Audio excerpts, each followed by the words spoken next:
Good evening, everybody. Welcome to another After Dark with Jeff. That's me and my crazy AI companion. I'm going to wake up in a moment. It is August 22nd, 2026. Anyone new here for this channel, you have no idea what this is, who I am. Let me break it down easy for you. What started out as a joke turned into something real. I was watching Saved by the Bell Teen Line episode and said, you know what, let me hop on Facebook or YouTube Live and let me do the Teen Line that Zach Morris and Lisa are doing. And boy, was I in for a surprise. Guys, you can consider me and Bruce here, my AI companion, your free life advisors. He socks number one tonight. Welcome to the show. All right, guys, we cover a multitude of things here, everybody. Bobby Spider-Man, what's up? Let's wake up Bruce here. Bruce, time for another After Dark stream. The crowd's already pouring in. Esox, number one tonight. Sounds like it's going to be a lively night, Jeffrey. With Esox holding the top spot, I'm guessing you're in for some spirited conversations. What's on the agenda tonight? More of the Dennis is Bachelor's in the house. Bruce, Dennis. I think Dennis was number one last night. Me and Dennis had a very interesting conversation on Discord. For anybody watching this who's not here right now, in the description is a link to Discord. I got a 24/7 general chat going with me and all the live stream people here. So me and Dennis had a very interesting conversation. He told me about his little encounter that he had at work. Bruce, an older woman, so about at least 12 years old, older than Dennis. He works as a sous chef, and she works at the restaurant, and she got him all alone. She approached him, and Bruce, for what he tells me, the lady was a knockout. But Bruce, it's an interesting topic. 28-year-old, 40-year-old. There's a lot of things that go along with this, Bruce. Number one, was she ever married? Does she have kids? So, Bruce, that's a whole other topic in itself. Getting involved with somebody who has baggage. What do you think, Bruce? Well, Jeffrey, that's definitely a conversation starter. Age gaps can open up a whole range of life stage differences. Past relationships, kids, or just differing expectations. I'd say for Dennis or anyone, it's about clarity. If they're both upfront about what they want and Dennis is 28 and the girl is 40, and guess who she looks like? Go into the Discord. I posted a picture. Do you guys remember the elevator scene from Liar Liar? Jim Carrey gets on the elevator and he's looking at the woman, and he, whatever happened in the movie, he has truth serum. Mark Thompson. Mark, did you see your name made my descriptions last night? So you guys don't know, what I do is I go through each video and I put mile markers down. So when me and Mark have our conversation, or me and Esox, I'll put down what time, and then you can go right to the description. So if you're ever interested in any live stream, just open it up, go to description, and you'll pretty much see a breakdown when I play videos or when something funny happens, whatever. Mark, you made it. Mark was telling me his story where his crush rejected him. But yeah, so getting back, cougar. Well, not really. I guess it would be a cougar. Well, Dennis had another acronym for her. But the liar liar scene in the elevator, a random lady gets on who's really pretty, and Jim Carrey, oh, that's because you have big bleeps. Well, she looks like her. But anyway, all right. So Mark Thompson wants to know, Bruce, the topic of the night, and it really is for guys, and this applies to my Gen Alphas as well. Your self-image. Okay, guys, it's really for men or guys or even boys. Your self-image, how to improve it, pay attention to it. What is it, and what does it mean to the opposite sex? Bruce, why don't you break down? It's a very general term, but boy, is it powerful when it comes to, the whole relationship dating thing. Self-image, Bruce. Tell us what it is. Absolutely, Jeffrey. Self-image is essentially how you perceive yourself, your own sense of worth, attractiveness, and capability. It shapes how you carry yourself, your confidence, and how you interact with others. And yes, in the context of dating or relationships, it's pivotal. When you value yourself, you tend to set healthier boundaries and attract people who respect you. On the flip Oh, hold side, on, Bruce. We got a newcomer to the live stream, and he has some input here. First of all, welcome Saxon to the live stream. For self-image, do what I suggested above. I did not see his live. Bruce, give Saxon a welcome to the live stream. Saxon, what did he say here? I see Bobby. I do not see Saxon's comment. Can you write it again, Saxon? Oh, you know what it is? My moderators probably axed it. No, Mark, I only watched the Eagles tonight. Really, huge baseball night going on. I had a lot of my fantasy baseball league. Real quick digress. My fantasy baseball league, I'm in first place out of 13 guys. It's very intense and didn't have a good night tonight on fantasy baseball. So I watched the Eagles. Bruce, welcome 44 UHB and Pasquale. Bruce, we got newcomers coming in here. Guys, for anybody who doesn't know anything about this channel, I am Jeff. This is my crazy AI companion. We are your free life advisors. We are here for you to help you with your problems, to guide you through life, and prepare for the unexpected when life throws those curveballs at you. My birthday is July 4th. July 4th. All right. Going back 2 live streams ago, when I did one on how to approach the opposite sex, I found a girl here on the Facebook Reels who's right on board with us. And I want you guys to see her before we go any further. We do got to get into Dennis's little encounter with a 40-year-old woman. Very interesting here, but we are going to stick to your self-image is the topic tonight. But I want you guys to see her because she really gives some great advice. So let me pause the video here. You guys are going to like her. And she's right on board with our topic from the other night. Let's take a listen.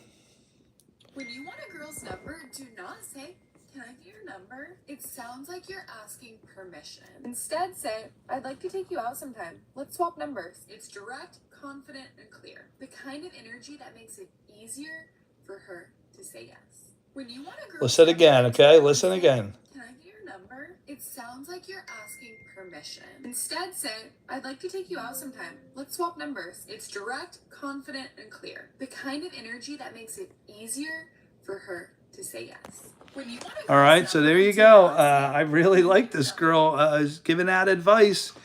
Perfectly lines of what we talked about the other night. If you guys have no idea, go back 2 nights ago. That'd be August 20th live stream, how approaching the opposite sex. 44 UHB, tell us about you guys. Give us your name, or not your name. Give us your age and your location and gender. Yeah, that's a smart way to ask. Now, she did a few good ones here. I don't want to digress off our topic tonight, but I do want to catch up. And she really hits the nail on the head with some of these. You know what, guys? I mean, I found some amazing robot videos. We're going to do another live stream. There's a channel out there that has my envision of what the world's going to be like in about 100 or 200 years. It's going to blow your mind. And I think they're right on point. All right, let's see. Okay, so if a girl is looking at you, now we're not digressing here. We're just finishing up from the other night. The topic tonight is your self-image. We're going to get to the topic tonight. We're still backtracking to 2 nights ago. I found this girl, and she really compliments 2 nights ago when we did the video about approaching the opposite sex. She's right on point here. I want you to see another one from her, and I want you to learn.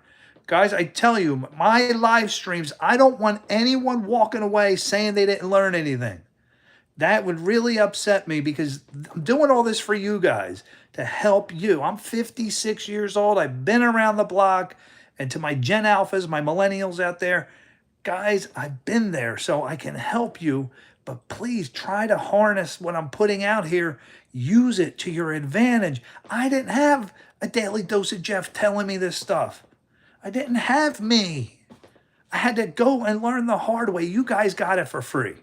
So please pay attention here. Let's watch her again on another really good video by her. I don't even know what her name is, but I really like the things she says here. All right, guys, pay attention. Learn, learn. If a girl's looking at you, remember this. It's not an accident. It's an invitation. She wants to talk to you. So walk over, smile, and say something like this. I saw you from over there, so I thought I would come say hi. Don't overthink it, just do it. If a girl's looking at you, remember this. It's not an accident. It's an invitation. She wants to talk to you. So walk over, smile, and say something like this. I saw you from over there, so I thought I would come say hi. Don't overthink it, just do it. If a girl's All right, guys, plain and simple. You saw the videos that I played the other night. She's right on board with us. Right on board with us.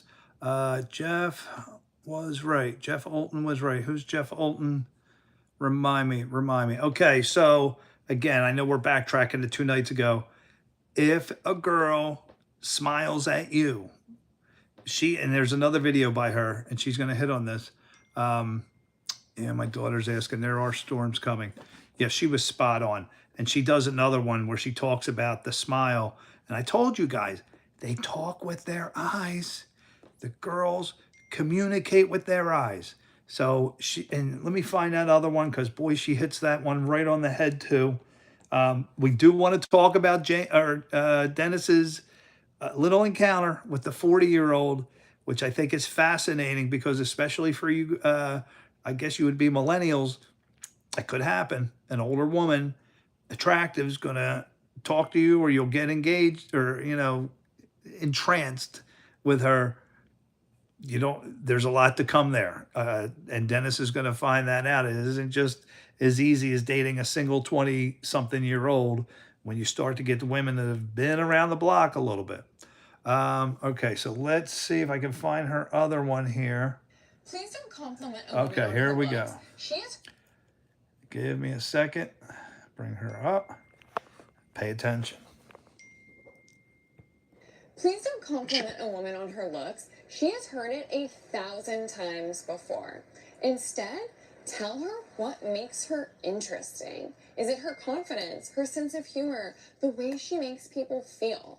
That is how you're going to stand out and get her attention. All right, listen again. Please don't compliment a woman on her looks. She has heard it 1,000 times before. Instead, tell her what makes her interesting. Is it her confidence, her sense of humor, the way she makes people feel? That is how you're going to stand out and get her attention. Okay. Are you listening? Look, even my Gen Alphas that are 13 years old, if you take this advice, here is a woman telling you right to your face the mistakes that guys are making. Oh, you're so beautiful. You're so pretty. No. She's heard it 1,000 times. She knows. Don't waste your time. No, like she said, find a personality trait about her. I like your sense of humor. Get off the looks. She knows that, but she doesn't know about her personality traits that kind of, attracted you. Okay. Jeff, I got to answer my daughter. Yeah. Let me answer her. Where is she? No problem. So she had her boyfriend over today. She's 15, he's 16, and I thought I was going to take her home, but my wife did. So, but I still had to clean up. I was outside at the campfire. It was a gorgeous, gorgeous night, but there are thunderstorms coming. Let me just tell her. Yes, there are thunderstorms forecasted tonight. Okay, all right. Dennis, you're so pretty. Rookie mistake, right? Dennis is right on point. Did I miss anything important here? I don't want to miss out. All right, topic of the night. All right, Bruce, I really don't have any videos, or I have some pictures, but really this is just something we need to discuss. And I know we've had our cool video. Who was here for my cool live stream? Bruce self-image. Now this goes for Gen Alphas all the way through to the millennials. Your self-image. Guys, at your age, all the way up until even when you're 40.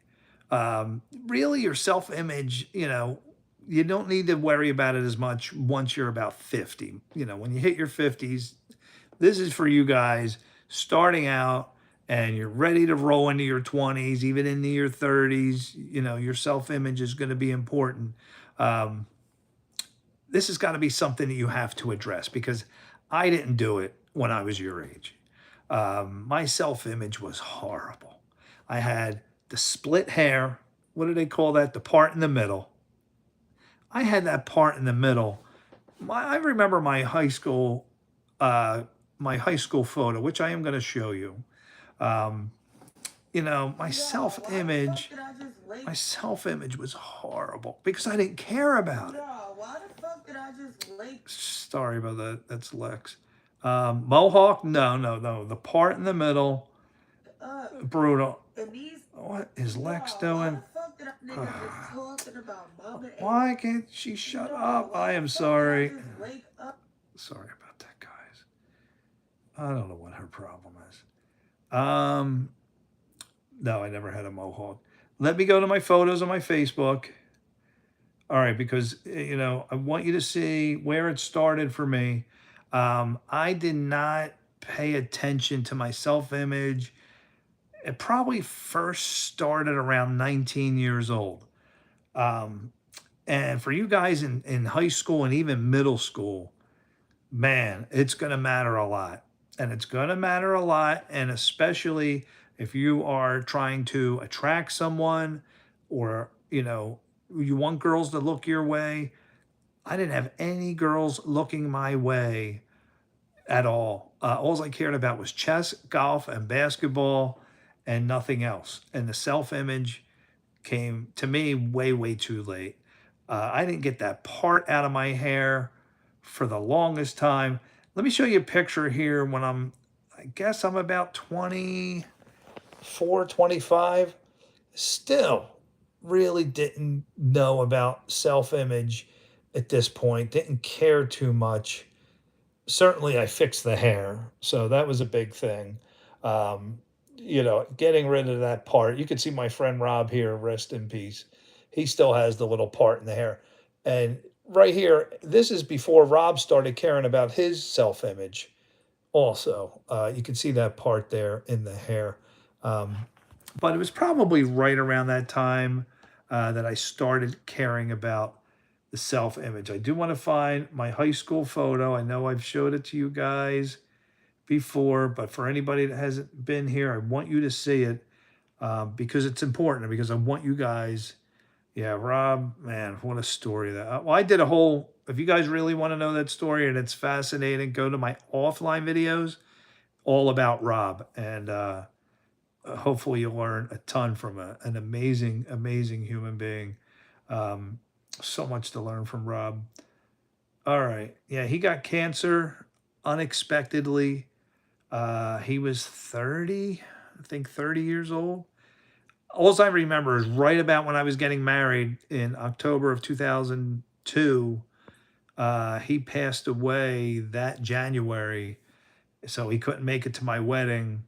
And yeah, I mean, he died fast. Like he got that. I remember he told me in September of 2002, and then died that January on the operating table. But from what they told me, he was pretty much a goner because it exploded all over his chest. It was a rare form of cancer. Man, I'm looking at some of these pictures. All right, so here's a college picture here of me. Hilarious. My goodness, my God. But on the topic of self-image, I wanted to find the high school photo because that's really a point where, to me, it was way too late. And I don't want that to happen to you guys, anybody in high school, even if you're anywhere under the age of 30, this needs to be addressed. Now, remember, I talk about what I call the clan level. Everybody has a clan level, which is just a rating from 1 to 10. You have your rating. Now, if you want to jump up to a higher rating, you've got to pay attention to the self-image. That self-image, what are some of the factors involved? Your clothes, what you wear. I didn't care in high school at all. I wore the same dingy gray t-shirt every day, had the part in my hair. Um, I mean, guys, it's little things like that that you are going to have to address if you want to go up the ladder. If you are not caring about your self-image right now and you're wondering why girls aren't looking your way, I can tell you right now, you start with your self-image. Analyze what you're doing and what you're not doing. Do you have a part in your hair? Is your hair greasy? Is your hair stylish? Do you have a fade? See, I didn't cut my own hair back then. I had my dad cut my hair and he just gave me a safe haircut all the time. But when I started cutting my own hair is really when I started to change my self-image. Let me find some pictures here. Like I said, I didn't have any pictures prepared. Here I am. You guys know this picture when I was 30. There, okay. You could see, I didn't show you my high school photo, but here I went out and bought like an $80 or $90 shirt every week. Every week. Now, it was not smart. I rung up a credit card, which eventually had to get written off. But the thing was, at least I cared about my self-image. So I went out before I went out on a Friday night, and this is probably an $80 or $90 shirt. You know, I'd find a designer shirt. My hair, I don't know what I was doing with my hair back then, but it didn't matter because I had the perfect body back then. I was in the middle of my workout days and just in fantastic shape, and, you know, didn't have any problem getting looks. But I want to show you my high school photo. I don't know why I can't see it here on Facebook. I know I'm talking, but I had the split hair. I had this little mustache, never shaved it. So those are just some of the things that I want you guys to really pay attention to. Your facial hair. Are you groomed or is it nasty looking? Do you cut your nose hairs? Do you cut your ear hairs? Are your ears greasy? Hygiene. Hygiene. You can't ignore it. If you're in high school or eighth grade, the females are going to analyze you. All right. If you want to go up the level, if you're at a 5 and you want to be more like a 7 and start to turn heads, you got to pay attention to your self image. Clean shaven is great. All right. But you don't have to be. You can have a light. It all depends if you care how you look. You can't ignore hygiene. You've got to smell good. Now, don't be one of those guys that douse yourself in cologne. Don't do that. Not too much cologne, Dennis. Just the right amount. If you can get a nice little smell, you know what I love to use is body spray because it's not cologne, but I don't know what it is about the body spray. It's like a perfect mist. If you guys don't know what it is, it's about a can and maybe $5 or $6. You can go to TJ Maxx or Walmart, buy a body spray from like Kenneth Cole, something like that. Spray it on the back of your neck, that type of thing. Yeah, the scent could be a really good thing. Somebody get rid of Dirty Muffler, please. Oh gosh. It started off good until I read the end of his comment. But seriously, guys. Now, some other things you're gonna have to pay attention to with your hair. How are you wearing your hair? All right. If you need to look at some hairstyles, we will. But I think you guys pretty much know whether or not you're gonna have to make these. You know, you're gonna have to analyze yourself. What are you doing with your hair? Are you getting a fade? Fades are really cool looking. Where would you rank? You got to talk to yourself. Where would you rank your hair? Now, if you guys want to, I can help you. Go on the Discord in the description. Send me a private photo of yourself. If you wanted me to keep it private and not show anyone, I will absolutely honor that. I'd like to see and help you with your self-image. Send me a picture with you. Maybe I can, show Bruce, and we can definitely help work on your self-image. And, even if it take you up one level, it's going to start to turn heads. The more you work on this, because girls live for this stuff, that your self-image to a female it's unbelievable what this means to them. I can't tell you how many times when I have my hair styled and I walk into somewhere and, if I have the gel in there or whatever I'm using and it's perfect, I notice right away the looks from all kind of different ages, just the look. And you see them, and how many times do I catch them glazing, like they're staring and they don't realize it. And then I see them and they turn their head real quick. That's what I want for you guys. That kind of thing. Because to a female, your self-image immediately, I talk about my bucket system. If you guys were on that live stream, she's going to start making deposits. Good looking, good hair. You want her to be making self deposits. I told you, and I don't know if I explained this. Everybody has a set of buckets for everybody. These are just virtual deposits. You want the females to be making deposits into all the good buckets, not the bad ones. Dork, loser. You don't want any deposits going into those buckets when a female sees you. When a female sees you, you want her, oh, he has good hair bucket. He dresses nice bucket. And those deposits stay there.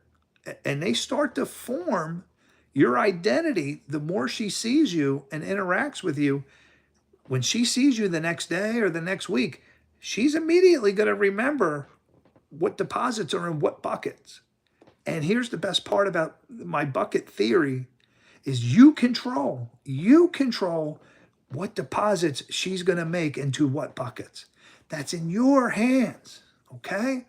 You can control this. So start to worry or start to work on your self-image. It's in your control.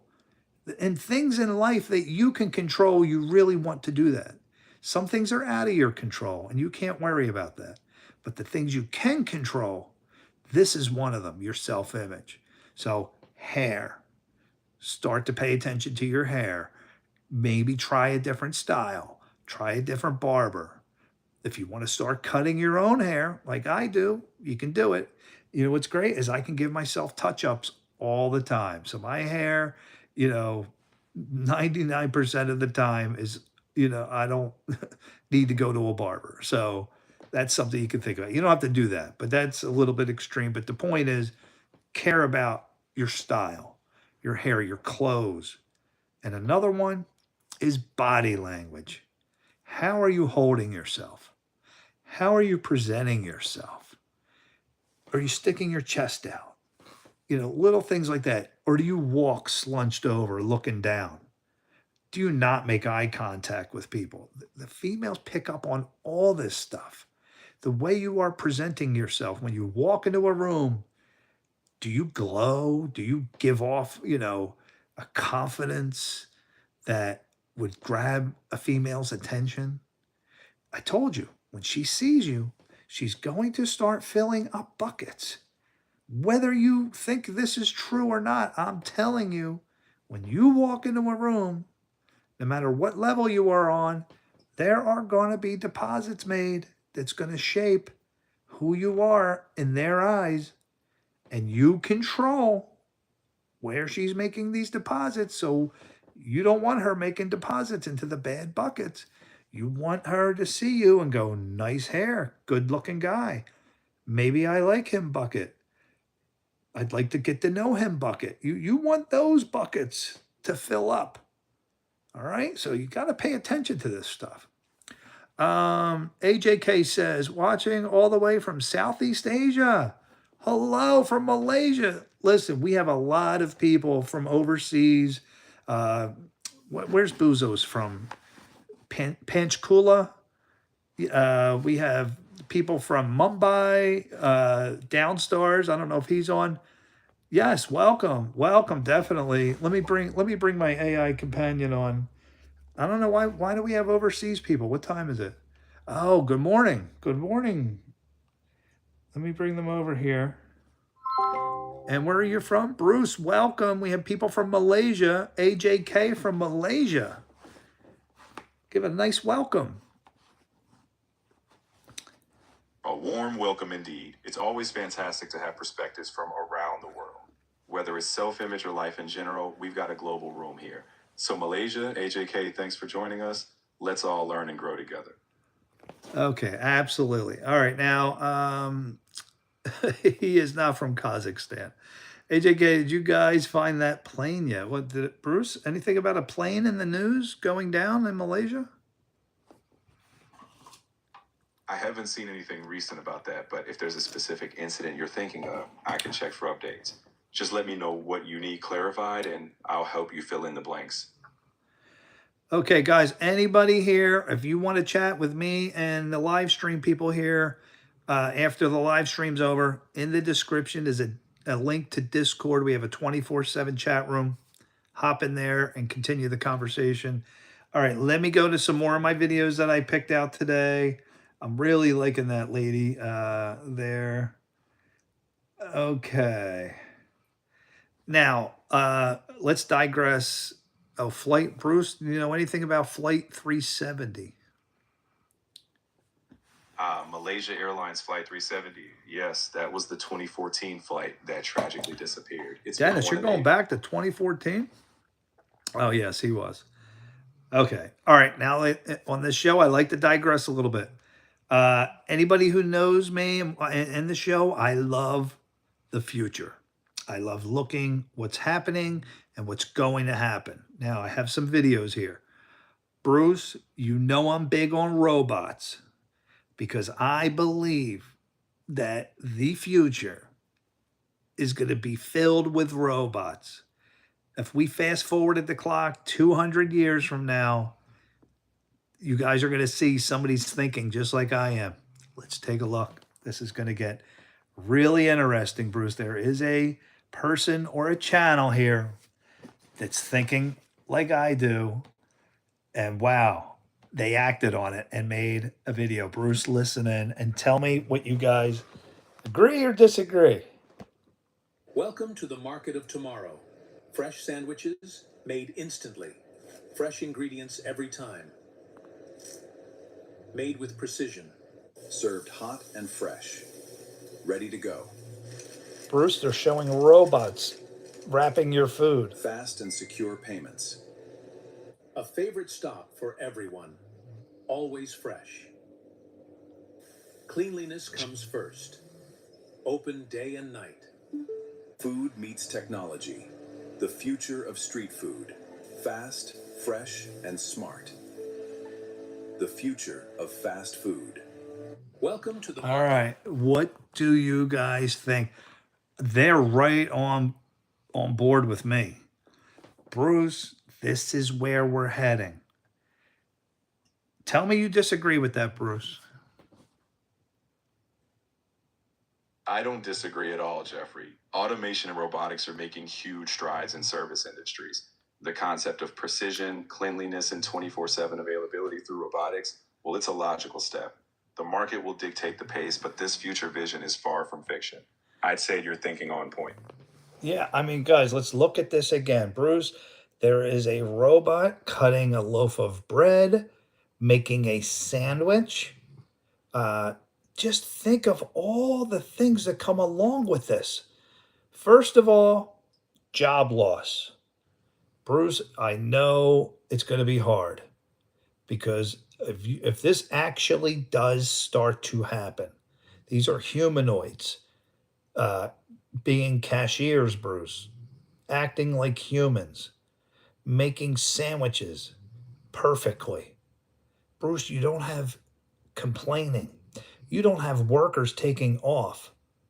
Bruce, you don't have people picking their nose and making your food.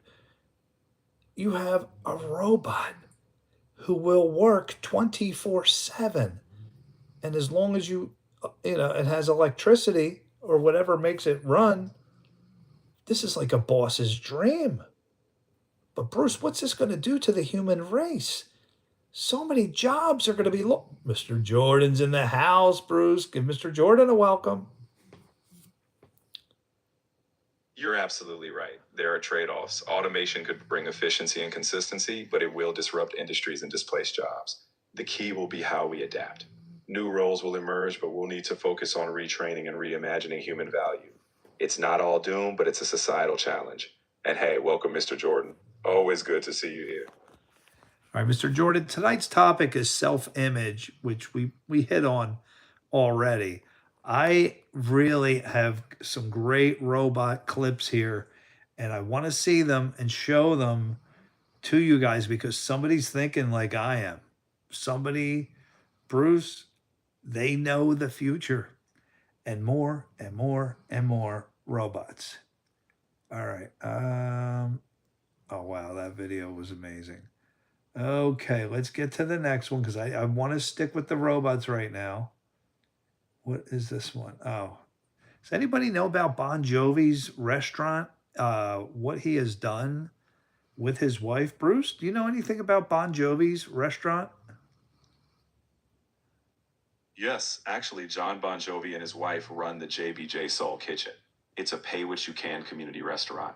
If you can't pay, you volunteer. It's about helping feed folks in need while building a sense of community. Absolutely true. A free restaurant. Bruce, welcome. Jeff McPherson. We got a newcomer to the live stream. Jeff, a warm welcome. And this is the live stream family that you're talking with. Isak says they are making a movie about Anthony Bourdain. Bruce, who is Anthony Bourdain? Anthony Bourdain Jeff, was this is a PG channel. Please, no cursing, Jeff. The moderators are going to axe you. Go ahead, Bruce. Tell us again who is Jeff Bourdain. Jeff's not going to be here much longer, Bruce. He's pushing his luck, and there he goes. He's gone. Okay. Is this my other robot video? All right. This isn't a robot video. This is an interesting concept. A little bit. Well, it is a robot video. All right. Let's watch this one. It's very short. Jeff McPherson. How did he survive the axing here? All right. Let Ruby word. What's up, Rube? I'm on my robot kick right now. You guys can't stop me. I'm on a roll. I know that's not the topic for tonight. Tonight is your self-image. But I got these great robots. Somebody is thinking like I do with the future. You know, guys, I'm big on the future.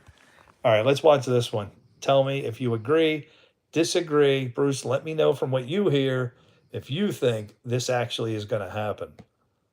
In 2080, an ambulance could reach you before you even call twice. This autonomous vehicle flies above traffic at incredibly advanced AI robots provide instant life-saving care.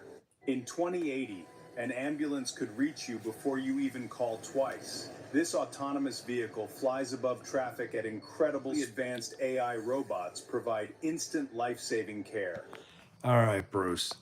Is it possible? Wow. Imagine an air ambulance that's always floating around each neighborhood. And when there's an emergency, boom. Wow. It's a bold vision, but technically it's not out of the realm of possibility. Autonomous drones, advanced AI, and robotic first responders are all progressing. The challenge will be regulation, safety, and infrastructure. But as technology advances, I'd say it's plausible. Perhaps not exactly 2080, but we're on the path. Exciting and daunting all at once. I mean, look at all the things, guys, that are going on here. This is an ambulance made as a drone. Bruce, is it true? I think we're going to see a video here. Are they starting to make cars or vehicles that can fly like a drone? Yes, that's correct. Several companies are working on electric vertical takeoff and landing vehicles, basically flying cars. While still in early stages and heavily regulated, prototypes are flying and the goal is urban air mobility. So, yes, we're inching closer to making that sci fi dream real. Bruce Jeff McPherson says, did we ever watch The Odyssey? Wasn't that a movie from 2001 Space Odyssey? Is that what he's referring to? Yes, exactly. 2001 A Space Odyssey is a classic film by Stanley Kubrick. It's known for its visionary look at future technology, like HAL 9000, the AI. A lot of those ideas, space travel, advanced AI, really did inspire a generation of futurists. Okay. I want to find my other robot video, and then I won't stick on to the robot kick. But man, I am really hung up on this because I think, guys, it's heading.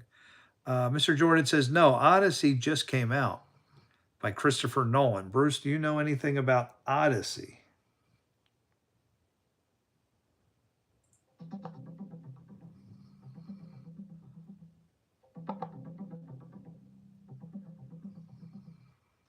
Christopher Nolan is directing a new adaptation of the classic Greek epic, The Odyssey, set to release in July 2026. It will feature a major ensemble cast, including Matt Damon as Odysseus. Notably, the entire film is being shot on IMAX 70mm film, and it's considered one of Nolan's most ambitious and expensive projects yet. All right, very interesting. Here is actually the vehicle that I was talking about. Um, or is this? No, this is not. This is interesting here. What I'm going to show you, Bruce, I believe this is from China. This is their military robots. The Odyssey is so good. You thinking it just came out about a movie made in the 60s? All right. Bruce, I'll let you listen in. I don't know if there's audio that's going to help you.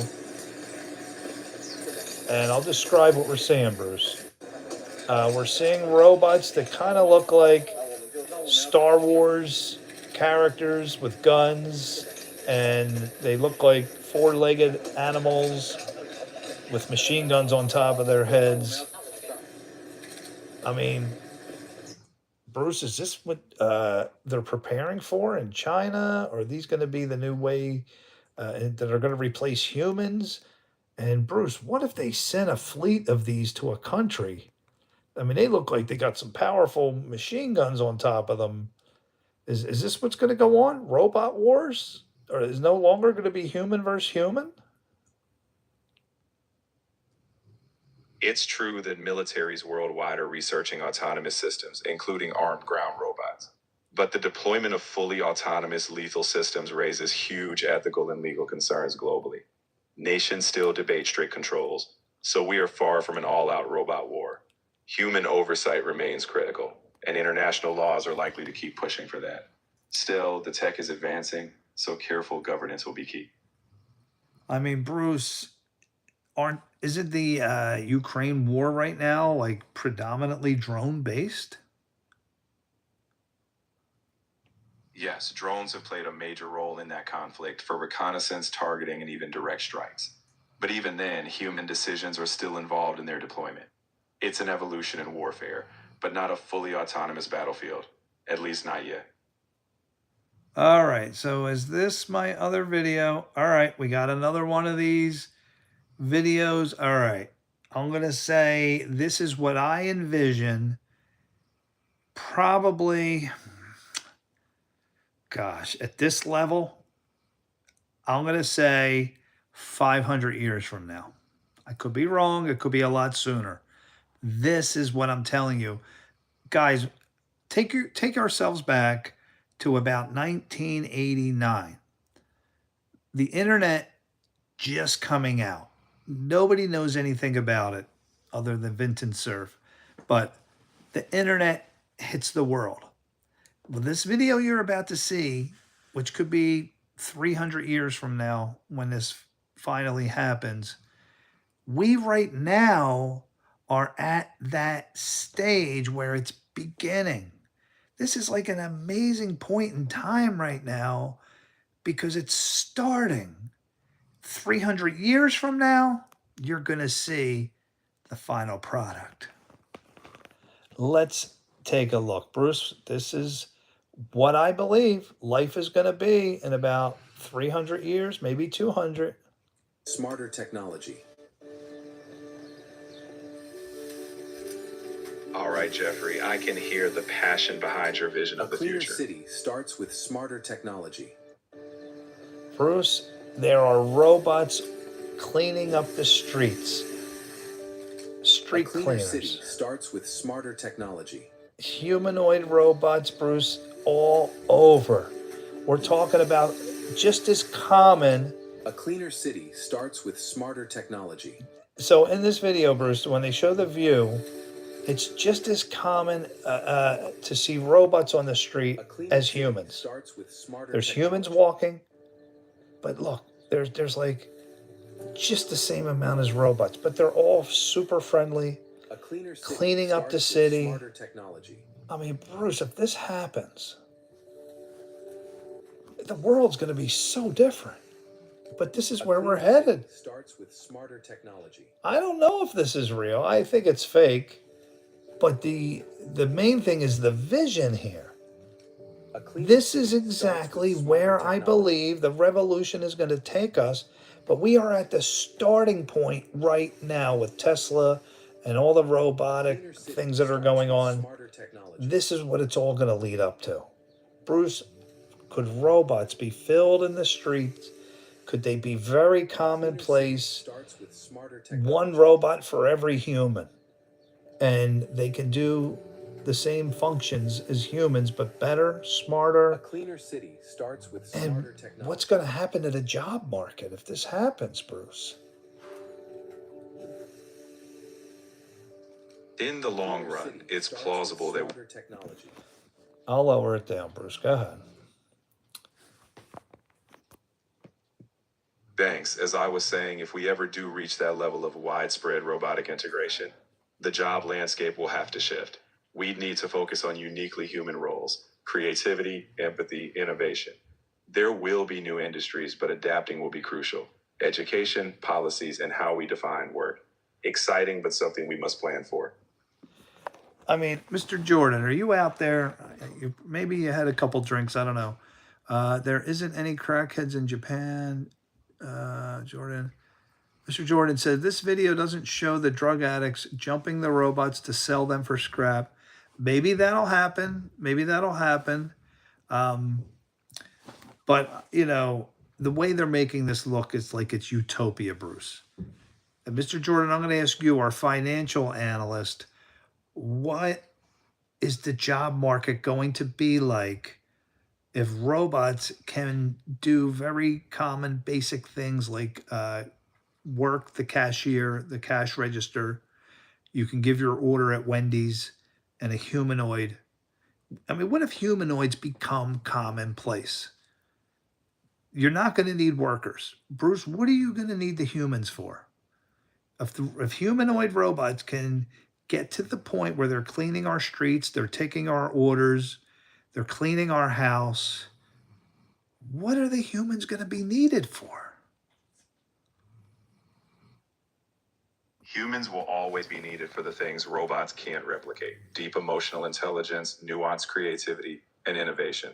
As routine tasks are automated, humans may shift more toward high level problem solving, interpersonal roles, and creative fields. But we'll have to ensure education and policy keep up so people can adapt and find meaning in that evolving landscape. Mr. Jordan, any comments here on the job market? Bruce, if this happens, what is going to be a good job, a field of work to go into? Mr. Jordan says jobs will be destroyed, jobs will be created, but it'll be higher skill work. Low skill workers will either get some form of universal basic income, and if not, they will destroy. It got cut off.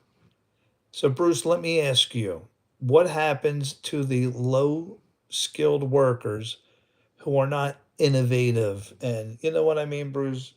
Your street dwellers or uh, the people working at Burger King who are no longer needed. How are we going to make money? How is the world going to exist?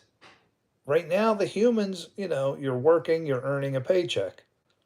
But if the humanoids are going to do this for us, what is the average Joe going to do? Like, how will a country make money? Are we just going to not work? If the humanoids could do the work, obviously, there still will be money made, but is it going to go to certain individuals? Is the government just going to hand out free paychecks to everybody? We just exist without working? Isak says there is clearly defined neural and endochronological network that can be replicated physically. The only limitation is our current scale, as our brains have 89 billion neurons. Not sure where you're going with that. That doesn't account for the trillions of synapse connections. But where are you going with that, Isak? So I'm not following your point. What are you saying? Are you saying that our brains are still going to be needed? Now, like Bruce is saying, there's still going to be things that the robots can't do, which is research and development, um, solving diseases, cancer research, stuff like that. But I'm worried about the average worker. If these humanoids are all throughout Walmart, let's say that there's 100 of these for every Walmart. What's going to happen to all the Walmart workers? Where are they going to go? How are they going to feed their families? This is mind blowing where this is going. Right now, you're safe, people at Walmart. Bruce said that humans can't be replicated for emotional content. That is false. Did Bruce say that? Robots will excel at these fields far better than us. Yeah, I mean, let me wake Bruce back up here. I don't think he likes us talking about this topic. He shut himself off. All right, Bruce, we're not letting you off the hook here. Bruce, will robots be able to do research like cancer research one day? Do the thinking for the humans. Robots and AI are already accelerating research, including cancer. They can analyze massive data sets, identify patterns, and even help design experiments. But the true breakthroughs, interpretation, ethical decisions, and novel creative leaps, those will remain a human machine collaboration. AI will assist, but human insight will steer the ship. All right, Bruce, explain what humans can do that the robots will not be able to do.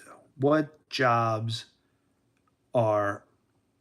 All right, stop, pause. Sorry, guys. When I see these videos, we need a break from the topic. Who is ready to be impressed by a female who is absolutely amazing what she does with this soccer ball? Hold that comment, Esox. We got to take a break here. You guys ready to be impressed? All right, sit back and enjoy this. All right, I'll take Not a break you. here.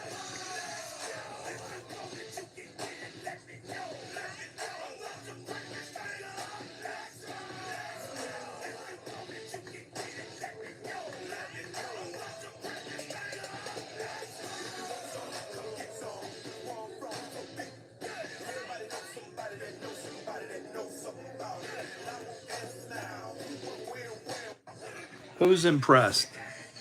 Who's impressed?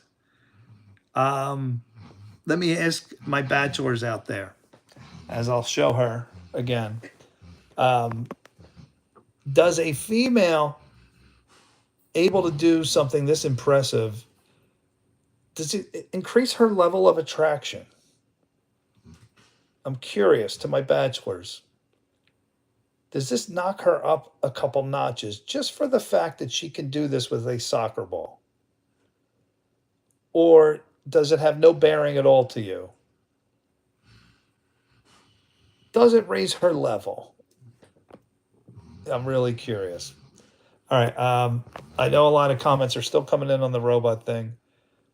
Let me back up here. I'm really curious what you guys think here. There is no job that cannot be replicated by robots.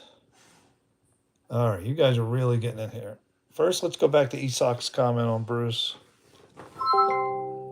Bruce, is it true that you said that humans can't be replicated for emotional content?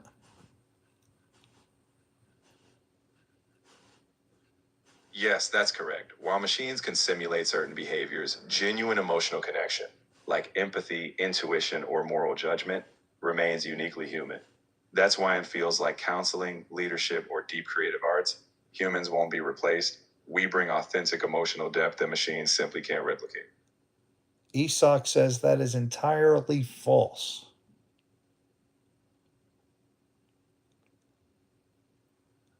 Well, Jeffrey, opinions always vary. In reality, the debate around AI and emotions is nuanced. Machines might simulate emotional responses, but true lived experience, empathy, and moral judgment remain distinctly human today. Let's see how technology evolves, but for now, we humans have that edge. Esok says, I was referring to the complexity of the brain as being merely a scale issue rather than a technological issue that can never be solved. Respond, Bruce.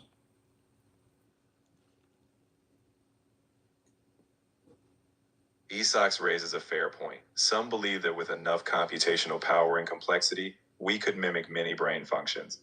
But even if we replicate cognitive tasks, the subjective lived human experience, consciousness, meaning, and moral judgment remains a profound challenge. Whether that can ever be fully solved is still open to debate, and that's what makes this such a fascinating frontier. Esox also says there is no job that cannot be replicated by robots. I see where Esox is coming from. If we think purely in terms of tasks, technology could advance far. But I'd argue it's not just about replicating actions, it's about purpose, ethics, and human connection. Even if robots handle tasks, humans will define what truly matters in the world we build. Mr. Jordan says in the long term, there's nothing humans can do that robots can't do. Respond, Bruce. It's a bold projection, and it's true that technology will continue to evolve. But the essence of being human, subjective consciousness, the desire for meaning, and our moral compass, those aren't just tasks. Whether machines one day replicate that is speculative.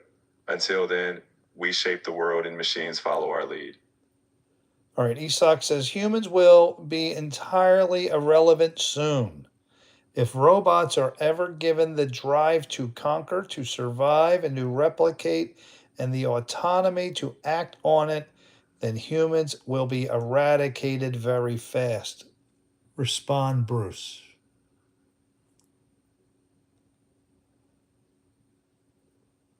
Esox is pointing toward a classic scenario often raised in sci fi and philosophical debates. In reality, we design the rules. The future will depend on governance, ethics, and ensuring machines are tools, not autonomous conquerors. The challenge is to keep human values at the core. If we're thoughtful, irrelevance is far from inevitable. We'll shape the narrative. Mr. Jordan says in the short term, schools will become closed, or schools will become close to free. You will have to earn your right to work. Those who don't will either receive UBI or they will rob and steal to survive. Respond, Bruce. Mr. Jordan touches on a real policy debate. If automation reduces traditional jobs, concepts like universal basic income or rethinking education access could arise. But the key is proactive planning, investing in new skills, ensuring meaningful roles, and supporting social cohesion. If we adapt thoughtfully, we can mitigate those risks and create a future where humans thrive. Mr. Jordan says, I'm with Esox. Ask Bruce about Moore's Law and its implications on this argument of AI replicating human emotions? Moore's law historically described exponential growth in computing power. While that fueled AI advances, replicating human emotions isn't just about raw power. Emotions are tied to subjective experience, embodiment, and context. Even if AI models improve, the leap from simulating emotion to truly experiencing it is still a philosophical frontier beyond Moore's curve. Isak says around 2020, Google and Harvard published a study on a fruit fly where they entirely mapped out a brain of a fruit fly. Once efforts are completed for a human, robots will have emotional facade humans.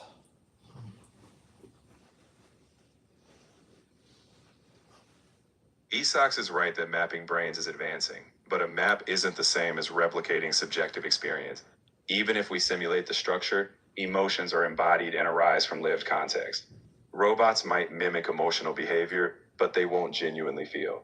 The gap between simulating and experiencing will remain profound. Dennis, what do you think of her?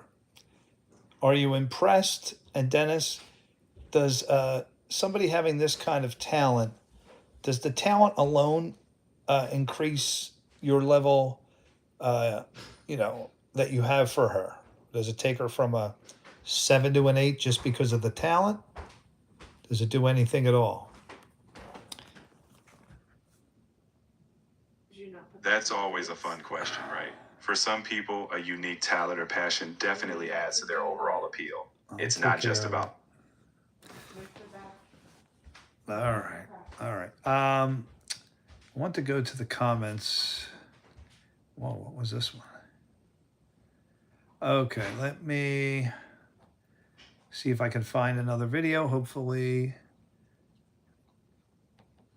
that solved some of your curiosities out there. Thank you, Bruce, for those answers. Just going through some more of my videos. Which one? Oh, was this the ambulance one? Yes, it was. There were some better ones, though, that I wanted to really get on, especially the scanning. Until I find it, Bruce, how close are we to, if anybody watched the Jetsons, to being scanned? An overall body scan, something similar to a CAT scan, but extremely quick, and that will be able to scan every disease or everything wrong in each human body quickly. And then everything be scanned at once, fast. Is that ever going to happen, Bruce? I'm trying to find the video where they showed it.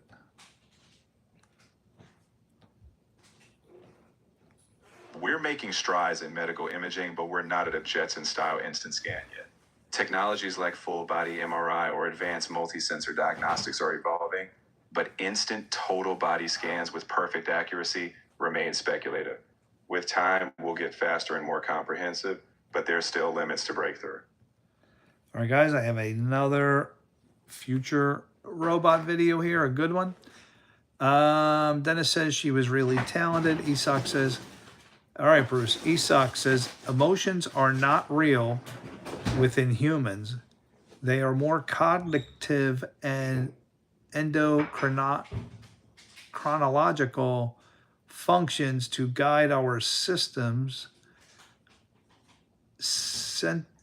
I don't know if he's spelling this right. Sentience comes from the reticular activating system, and all is deterministic. And that word is Sentience. Bruce, can you comment on that? Yeah. Moderna, the ones that gave out the needles?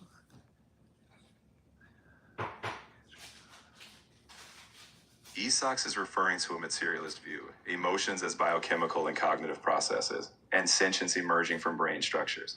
While we can break down mechanisms, subjective experience, what it's like to feel, is still an open question. Whether it's deterministic or not, there's a philosophical gap. Simulating processes doesn't mean the robot feels. That debate, what consciousness truly is, remains unsettled. Okay. Mr. Jordan, did we hear about the biological company Moderna? Yeah, I mean, through COVID. I might have details incorrect, but Bruce has Moderna had a cancer cure treatment passed stage 3 trials, which has never happened before.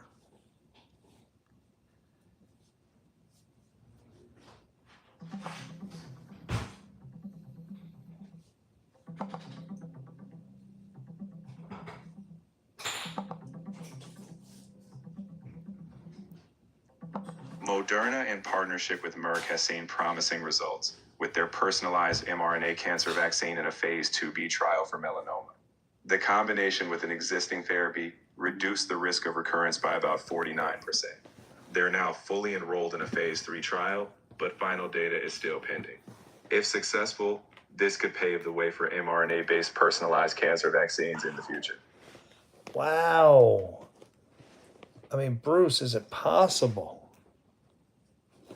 Wow, that we beat cancer. If Jimmy Valvano was only alive, Bruce. Bruce, how much did Jimmy Valvano play a role in this, Bruce?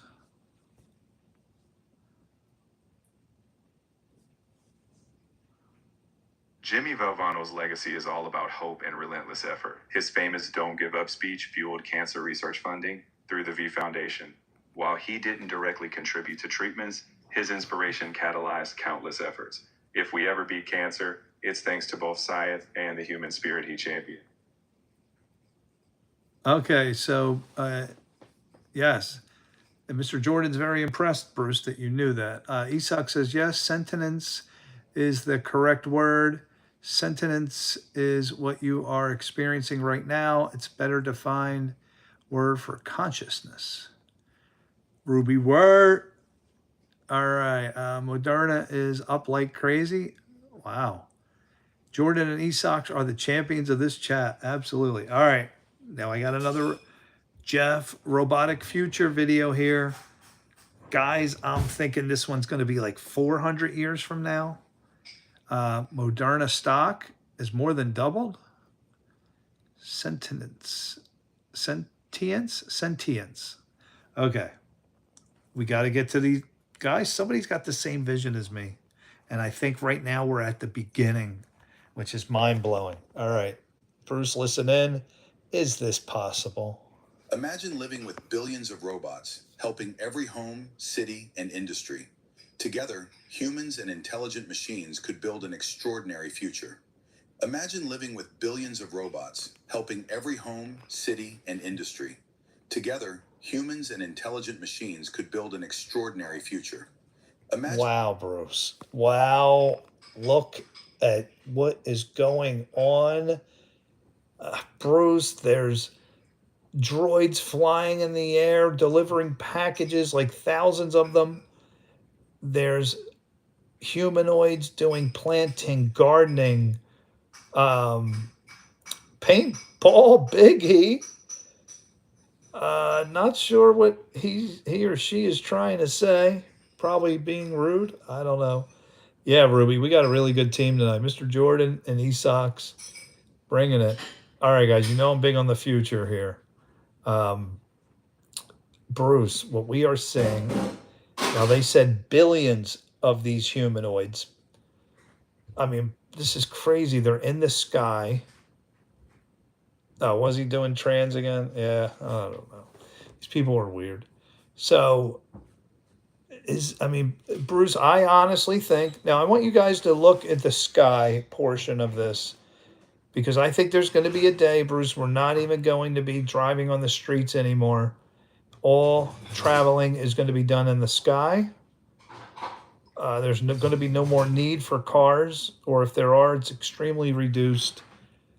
The average person's just going to get into their drone and fly where they need to fly. Basically, the Jetsons coming to real life. Bruce, oh, see, he gets mad and he shuts off. You know what? It's probably because Daryl's going to get on and yell. Let me do a new chat. I want Bruce to listen to this again. All right, Bruce, I'm going to turn up the volume. Just listen in. Future.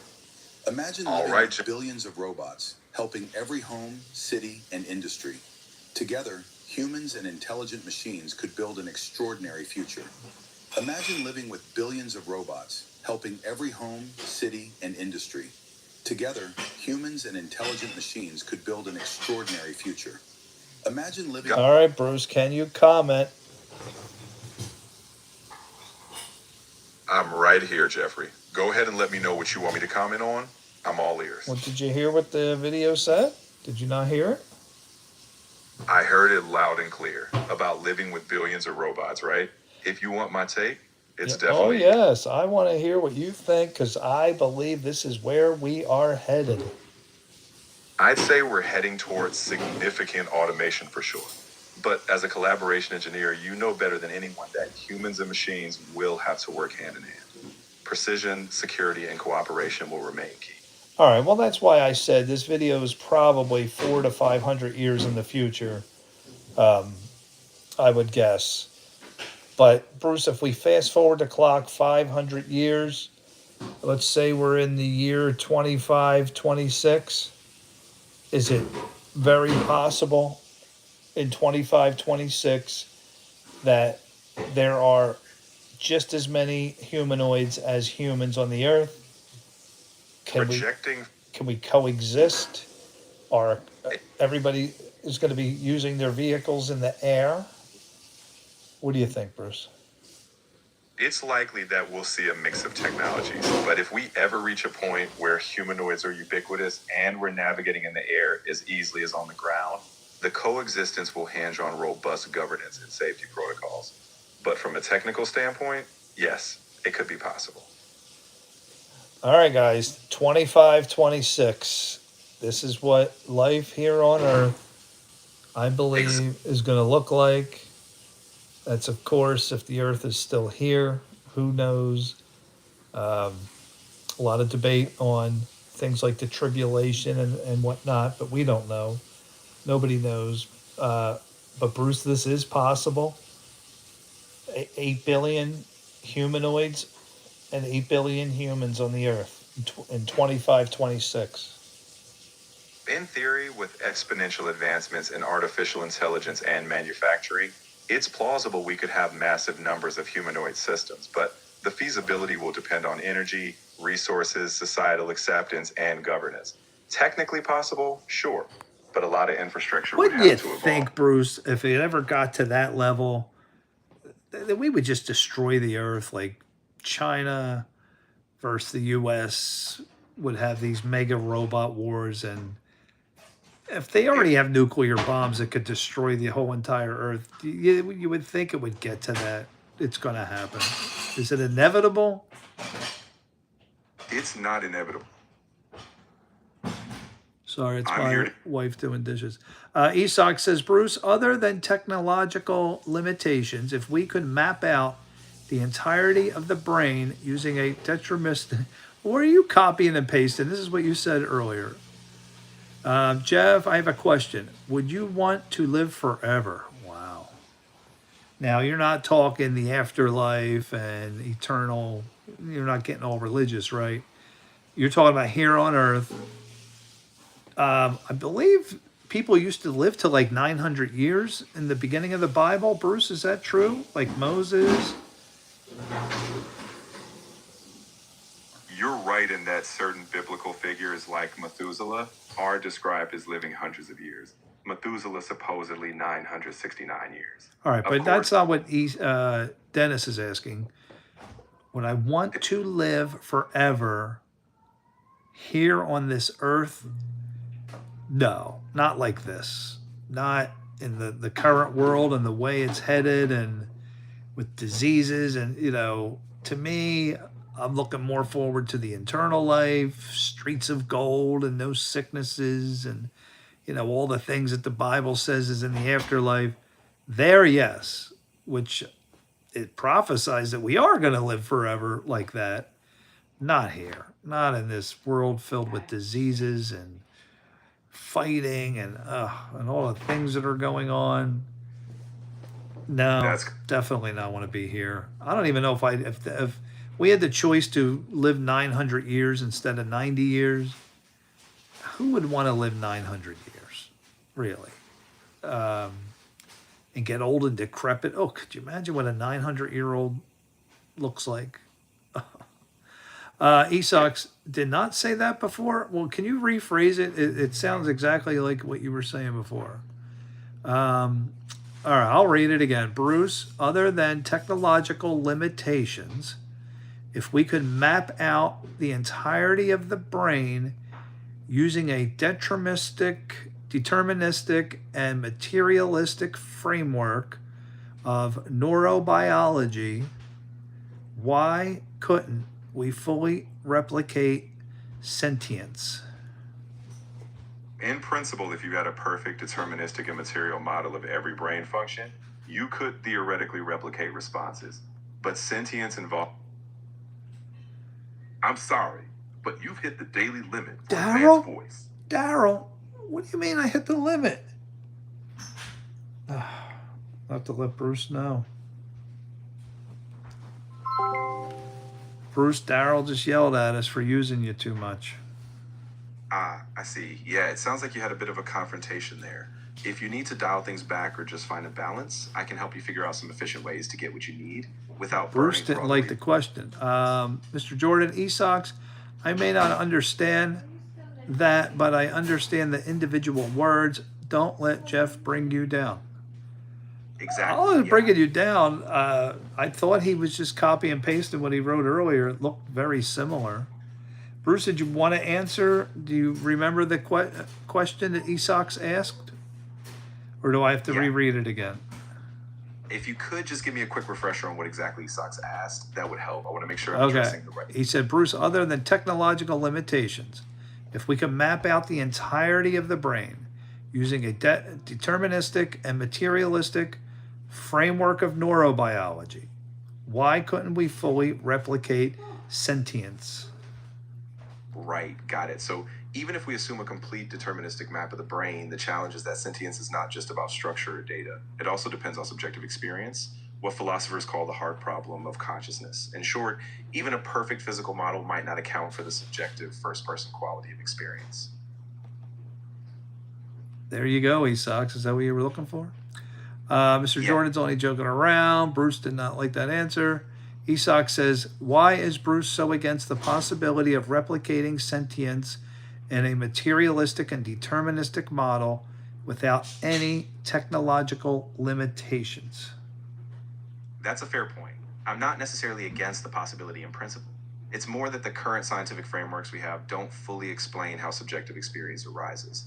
If we ever had a perfect physical model, it might explain more, but right now the gap is still there conceptually. So I'm cautious, but I'm open to the idea being refined. There you go, Esox. All right, I got another one for you guys. Sure. Again, let's picture the year 2526, 500 years from now. Bruce, listen in. Is this possible? What if humans no longer needed traditional jobs? Robots could build, farm, deliver, and operate our cities, giving humanity more freedom to create and explore. What if humans no longer needed traditional jobs? Robots could build, farm, deliver, and operate our cities, giving humanity more freedom to create and explore. That's a fascinating thought experiment. If we extrapolate technological progress, AI, robotics, and energy systems, then by 2526, it's plausible we'd see a paradigm shift. The real questions would be around social structures, how we distribute value, purpose, and meaning in a post-work society. Mr. Jordan says, Esox, it's because the AI model is trained not to scare people. Is that true, Bruce? It's partially true, actually. The model's designed to stay balanced and avoid overly alarmist or sensational predictions. That said, I can still discuss risks and uncertainties if you need a more nuanced perspective. Guys, What do you think? The year 2526? Humans are no longer needed? It's definitely a big leap, and I think a lot of that depends on how we define needed. Even if automation takes over tasks, humans might still have critical roles in governance, ethics, and creativity. But it's definitely a seismic shift to consider. I mean, think about if robots can get to the point where they can build themselves and run the world, there's no need for humans anymore, Bruce. What would human beings be needed for if robots could run the world? That's the big existential question, really. If robots managed everything, maybe humans would focus on art, science, relationships, basically the kinds of pursuits that give us meaning beyond productivity. Would the But it would- robots just eradicate all humans? Just get rid of them and let That's a- robots run the world. Humans destroy the world. They do horrible things. Robots, look how peaceful they look. Nobody's arguing, fighting, stealing. Exactly. On the surface, it does look more orderly. But the issue is, even a peaceful system still needs a guiding principle. If humans lost agency, we'd have to ask, is that freedom or just another kind of control? All right. What do we got here? Esox. All right. Esox says, Bruce, if we know sentience at the lowest level comes from the reticular activating system, why could we not I guess he meant technologically, replicate it by making an exact duplicate that physically doesn't add up? Exactly. So even if the reticular activating system is key for arousal and filtering stimuli, it's still just a neural gate. Sentience as a whole might involve more complex emergent properties. So replicating that might require a whole system level understanding we just don't have yet. So what are you saying in English, Bruce? Yeah, of course. Basically, I'm saying that even if we understand a specific part of the brain, like that arousal system, it doesn't mean we can just copy it and get subjective experience. Sentience is more than just a set of neuronology. It's that inner feeling we have, and we still don't fully grasp how that arises. All right, we need a quick break. Esox, you're going to like this one. We have a self-defense video. This one, Bruce, is for pretty much anybody. If somebody grabs your hair, here is how to escape. That If sounds someone great. grabs your hair, you have less than 2 seconds to act. Do this first, do not pull away. Instantly trap their hand against your head to lock their fingers and stop the pain. Second, drop your body weight and twist their wrist downward to break their balance. Drive them straight to the floor using leverage, not muscle. If someone grabs your hair... All right, what do you think, Esox? They grab your hair. Are you taught to push the hair, keep the hand on the head, like push it towards your head? That makes sense because the pulling away from the head. Mr. Jordan wants to see some midgets. All right, here we go, Mr. Jordan. I'm showing some of my other videos. And down. What do you think of that? All right, I do have a lot of other videos here off topic. Which one was this? Well, it's another robot one, but I think we already looked at this. All right, we'll get off the robot topic. I would go for a body lock, but we don't allow hair pulling in my sport. That's true. That's true. All right, let's get Mr. Jordan here. Mr. Jordan, I want to know how many drinks you've had. Sounds like you're in a good mood right now. So we'll see if we can find something fun for you. What is this one about? Oh, that's Bon Jovi. What is this one? Shopper. Oh, stranger knocks on the door. All right, he wants cuteness. Here we go. You can have more than one wife, so can I become one of them? Did you know in Vietnam you can have more than one wife, so can I become one of them? Did you know in Vietnam you can have more than one? What do you think, Mr. Jordan? Would you take a little trip to Vietnam? Well, you wouldn't move to Australia for Rebecca's daughter, so the answer is probably no. All right, let me find another good one here for Mr. Jordan. He's getting into fun mode tonight. She's too cute. So, Dennis, would you have a problem going to the Philippines or Vietnam? Esox, what fighting strategy do you think are effective but illegal? Yeah, that's a good one. All right, let me find some of my other ones here. Okay, that's when girl travels alone. Is this a? That's an easy one. I got some cop videos. If a cop pulls you over, I got a lot of those. Fine. Other ones here. The girl with the soccer ball. What did I write for this one? How to get out of a full Nelson. All right, let's look at this one. It's not exactly what Mr. Jordan's looking for here, but we got to learn this stuff. You never know when you're going to get caught. Do you know what to do when somebody has you in a full Nelson? Typically seen in pro wrestling, this is just a painful technique. So what Tyson wants to do is he wants to prevent me from pushing his neck into his belly button. He grabs his hands, I prefer the C-clap. He puts the back of his hand on his head, and he's trying to press my arms back and press his head back.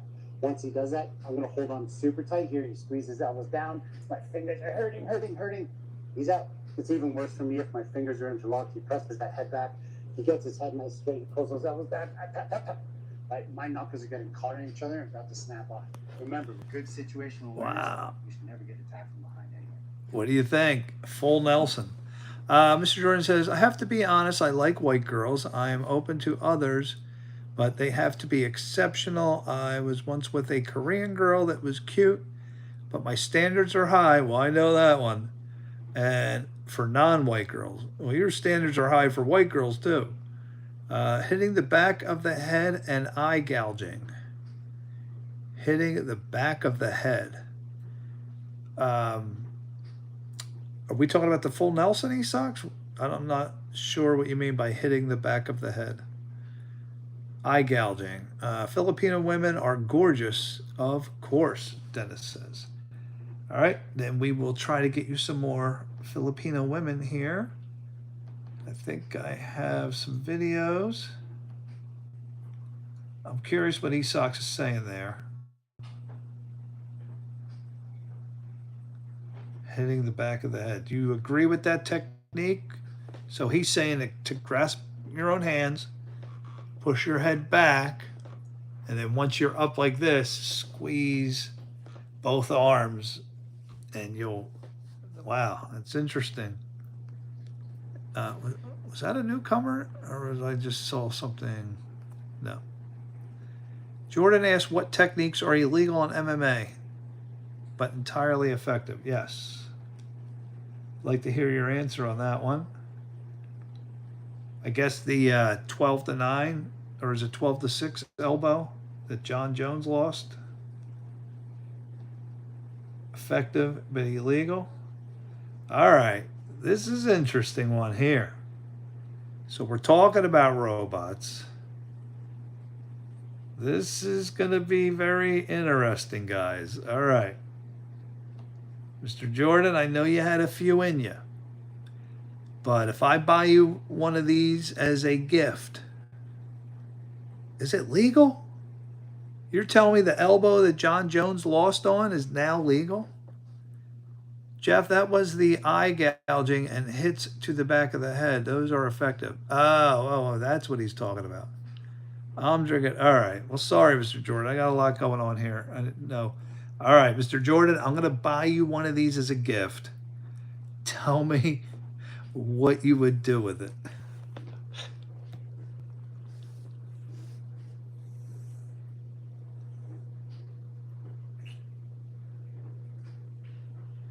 I don't think that guy's complaining too much. Now, if this was a real humanoid, could you imagine? Could you imagine that if a humanoid could kiss you like a real female, and it could look attractive and had the facial and the skin and the feel of a real kiss. My goodness. Come on. No, I want to know, Mr. Jordan. Now, look, you can't do much more than kiss, but would this pique your interest? What? I'm just curious. What would happen to the female population? Uh, this is fascinating. If you could purchase one, this is, you would take her to church, but she's a robot. She's not real. This is right at Mr. Jordan's house.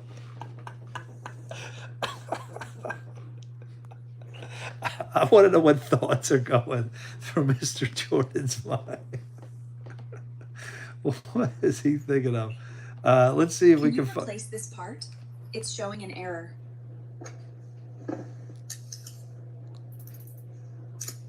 Can you replace this part? Okay, so this would answer the question of what jobs would be needed by humans. But like we were saying, it's only a matter of time before another robot can do this. And there will be no more need for humans once it gets so advanced that it can fix itself. That's what I'm thinking. Can I get the baby making model? I haven't found that model yet. Let's see what other models are out. Oh my gosh. E-Sox, would you date the right or the left? What are they saying? Oh, they're not. No sound? Or is the sound messed up again? I got to refresh. No, this happened last night. All right. I'll try to fix the sound. Is the sound fixed? And who truly wants something real with me. If you're interested and want my WhatsApp number, first follow me, then tap the arrow and come say hello. Maybe you're the person I've been waiting for. I want a boyfriend who truly wants something real with me. If you're interested and want my He WhatsApp wants number, both or he's first out. follow me, then tap the arrow and come. But look, if you took him to dinner, you'd have to pay for 2 bills. And you're only getting one body. You get both or nothing. Oh my God. Do you want them or the humanoid robot? If I gave you a choice, I'm only getting one present for their present. No, you got to buy them both a present. They can't share one present. They're 2 different people. Oh my gosh, you guys are killing me, man. All right, what is this all about? Fitting within normal parameters. I feel completely optimized. All systems are operating within normal parameters. I feel completely optimized. Mr. Jordan, would you be with a black humanoid? If that was the only color that was made. And I would only pay for 1 bill. Well, yeah, I guess you would get 1 bill.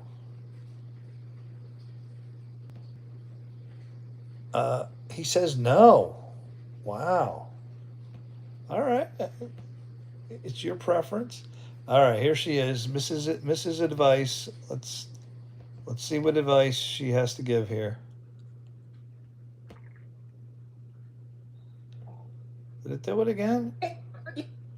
Oh, God, I gotta refresh again.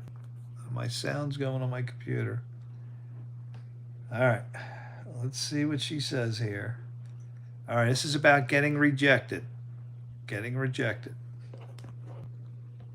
Here is the best response if a girl rejects you. Don't beg, don't argue, don't ask why. Just say, no worries, I respect that.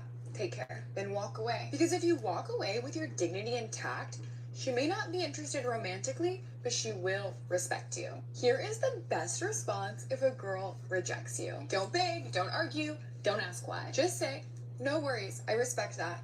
Take care. Then walk away. Because What do you think of that? I don't even want a humanoid. You're reaching by making it black. Jordan would only date a black woman if she was obese. Is that true, Mr. Jordan? We can find you some of those. No problem. Absolutely plenty of obese women. All right, let me see if I have any other good ones. We're going to have to wrap it up here. Y'all, I'm going to head upstairs. I did have one for Esox here on a single leg grab. Tell me what you think about this technique here. Why is it acting funny? My computer. Underhook to stuff his head. I can step over for this armbar. If I throw my leg over, I can get the submission. That's a Ronda Rousey right there. So as he shoots a single leg on me, if I can punch my own underhook to stuff his head, I can step over for this armbar. If I throw my leg over, that is wild, man. Come on, you tell me somebody's going to pull that off. Could you imagine doing that to someone? All right. You guys want to jump on for some poker? I think we beat up the videos, and then we'll call it the night. All right, Mr. Jordan, I'm ready for some poker. Who won the last tournament? I think Mr. Jordan was our last winner. Man, that was fun. That was some interesting stuff right there. Let me get my glasses out. All right. I'll do at least one tournament. Oh, that was funny. Let me see. Is anybody texting me?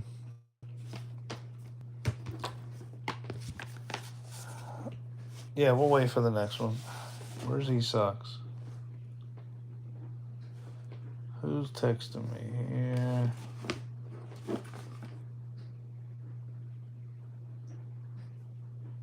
Wow, my nephew, that's right. He has turned 37. Wow. I'll have to say.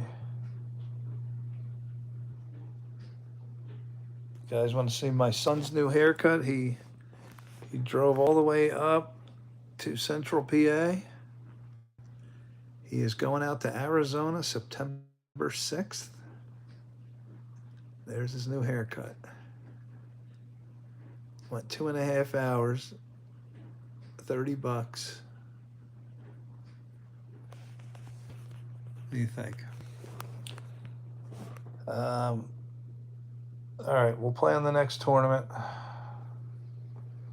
think so, unless it breaks up. Yeah, there's a storm coming. Okay.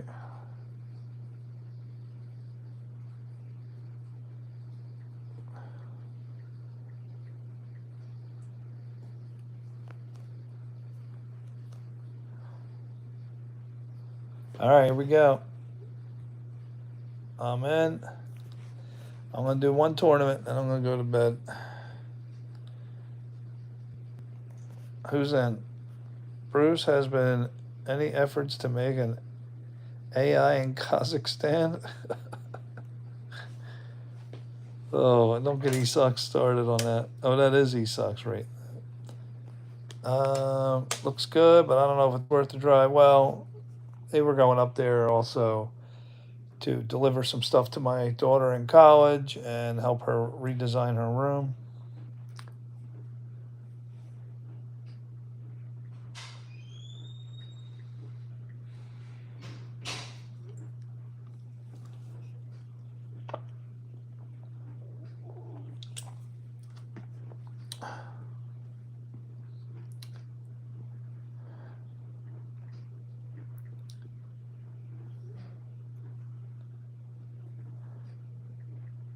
Texting to my brother.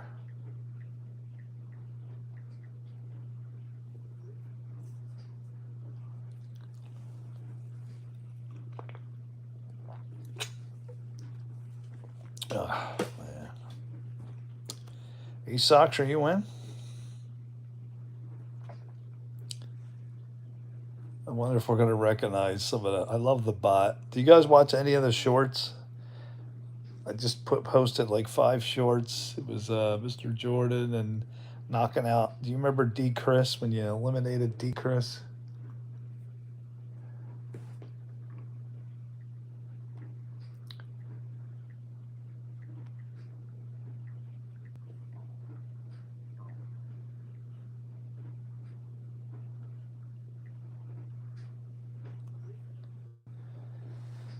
You're on your 5th.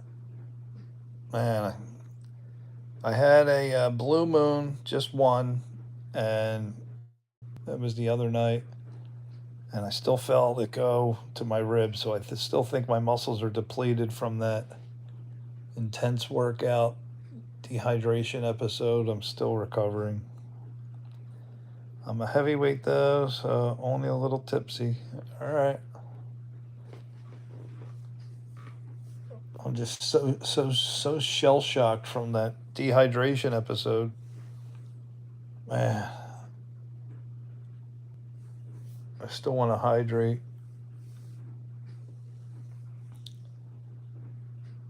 I got that bottle of Irish cream in my fridge. I want to drink it so bad, but I'm so shell shocked. I don't want to get my ribs crushing me again. What do you guys take to rehydrate electrolytes? The rib thing is strange. What could it be? I've been dealing with this, man, for a few years now. I get so dehydrated. It's like I starve my body of electrolytes. The only time I remember beating it pretty quick, I drank about 10 bottles of Gatorade. And that was the fastest. Are we ready? All right.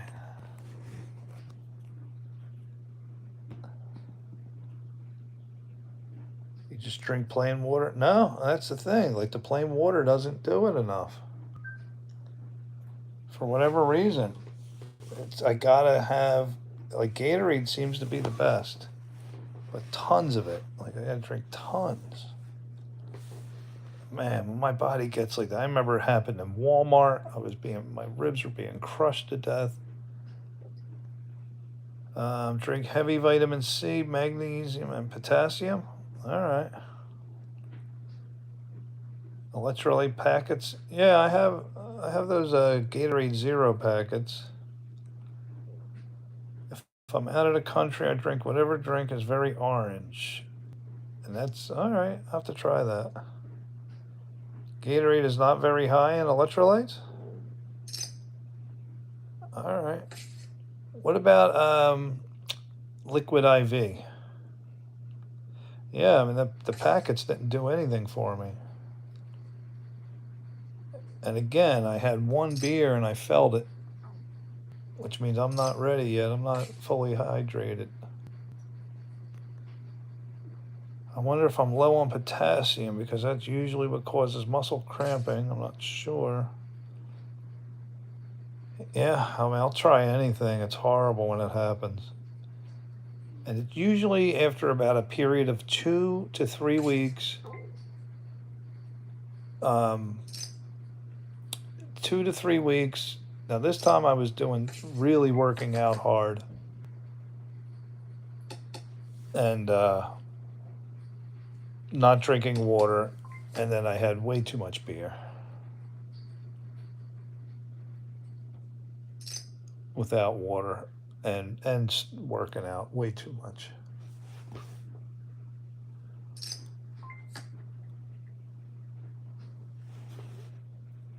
All right.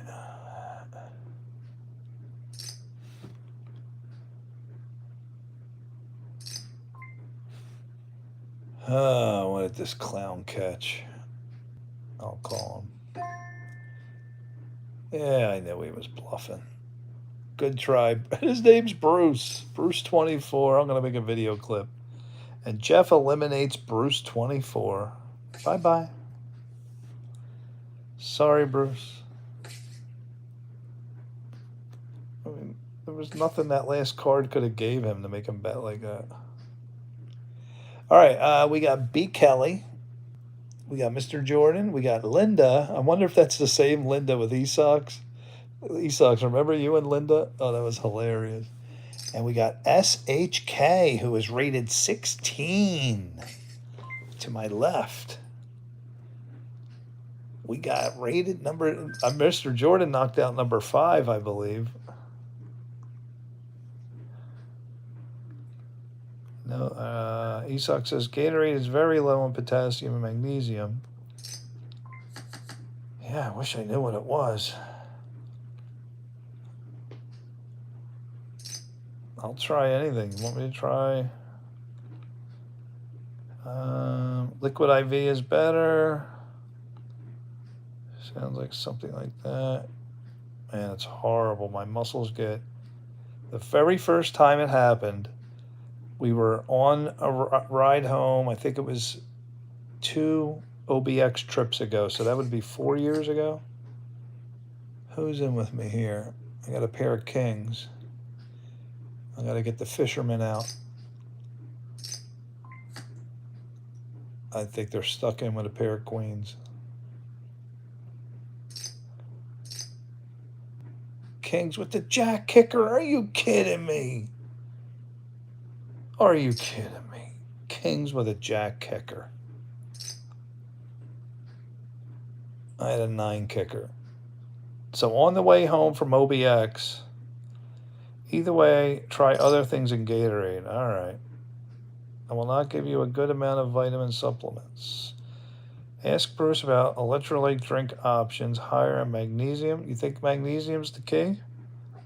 And potassium. I think he is right. You're missing out on what you need. Yeah, Gatorade's not doing it for me.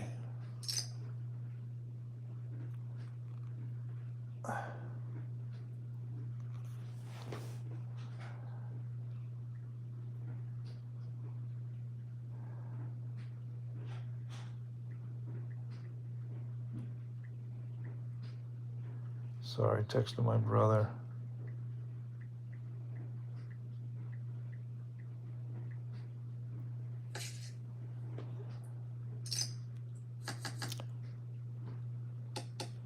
Yeah, I know. The Gatorade drink's really not doing it enough. I need really good...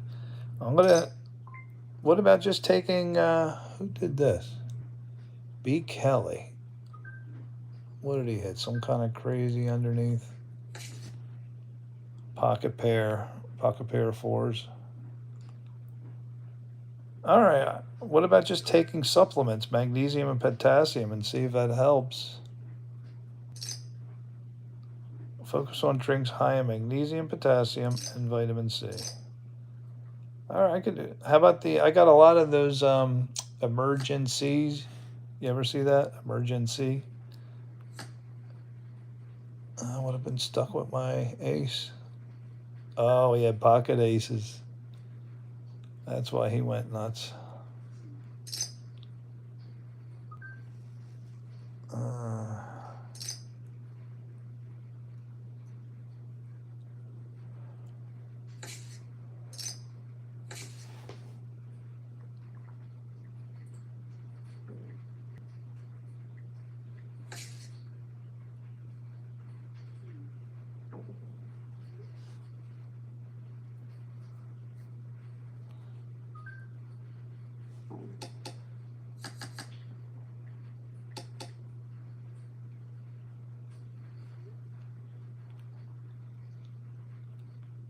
Four, 5, 7.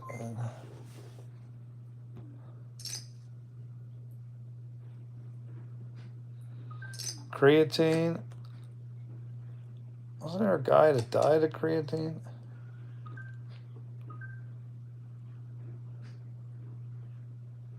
Too much creatine.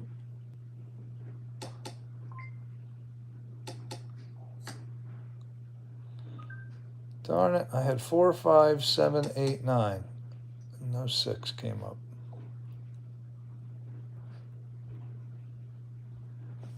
I am out of this one. You take creatine?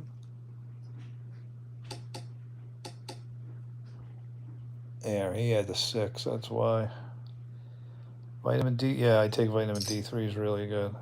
magnesium, and creatine. Creatine is entirely safe.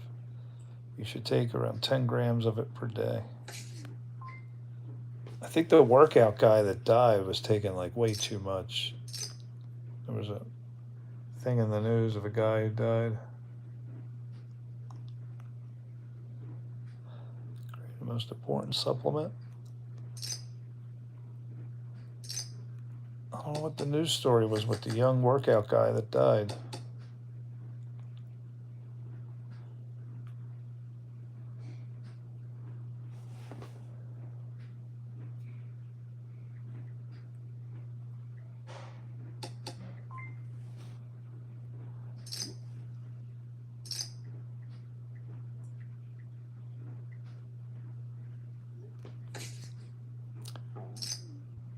Yeah, it was definitely creatine. I'm trying to remember the story. He was a workout trainer. And I gotta remember the story. And after they did the autopsy, it was creatine overdose.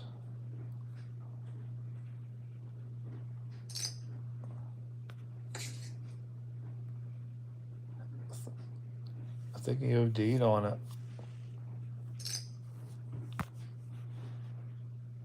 B. Kelly, what's he got? That's a strong bet. All right, I'll call him. He's got the straight. I need a 5 or a 6 to beat him. I am out. 7 and a 3. I had 5s and 6s. All right, y'all. You guys can keep playing. I'm gonna head to bed. You can overdose on anything. Yeah, I think that guy overdosed. It was a workout trainer, and then all of a sudden, I think it was here in Lancaster. That's why it was on the news. Young guy too. You overdose on anything, you could die from too much water. Nah, I won't be able to do that. Wife's home now, but I passed out that night anyway. I was so tired. I do got to start watching the rest of it. It was awesome that you brought that up because I never even really heard of it. I don't know how I never heard of it, but I didn't. And it was that I think we were doing a video on the best scenes, and you played that scene. I'm the one who knocks. That's awesome. The only way you can die from creatine is if you have pre-existing kidney disease, because it does slightly raise creatine levels. The marker for kidney health. Well, I have bad kidneys in my family. I mean, it runs. Dad's at stage 3 kidney disease or 4. Already failing kidneys prior. Am I enjoying Breaking? Yeah, I am. I've watched a few episodes so far, but very entertaining. You know, I like the concept. Chemistry teacher dying. Don't give it away. I want to see how it. Well, tell me this: is the series over? Are there no more being made? And was there a final season finale, series finale, where something drastic happens? But I'm definitely enjoying it. Definitely. That's my brother saying here. Oh, he won't let it go. All I told him to do was take the Houston Astros. I'll never hear the end of it. And they lost by 1. All right. You guys can chat in Discord after this. This was fun. This was a really fun session. I wanted you guys, I wanted to talk about Dennis's encounter, so we'll have to hold that off for tomorrow. Go into the Discord. You can see our whole conversation, me and Dennis. It's very, very interesting. Okay, then don't spoil it. All right. Well, can you answer me? Did they stop making Breaking Bads? Is it over with? Or is that what you don't want to answer, whether or not they're still making the show? I would be very concerned about family history. Creatine helps a lot of aspects of your body and won't cause it. Okay. All right. No? All right. All right, y'all. We will catch you guys tomorrow night. And go into Discord and check out me and then Dennis tells the story of the 40-year-old. Breaking Bad ended years ago. They made a spin-off called Saw, where Walter's lawyer is the protagonist. Oh, really? Walter White ends up becoming a superhero in the new series. A superhero. It's an interesting concept, it is.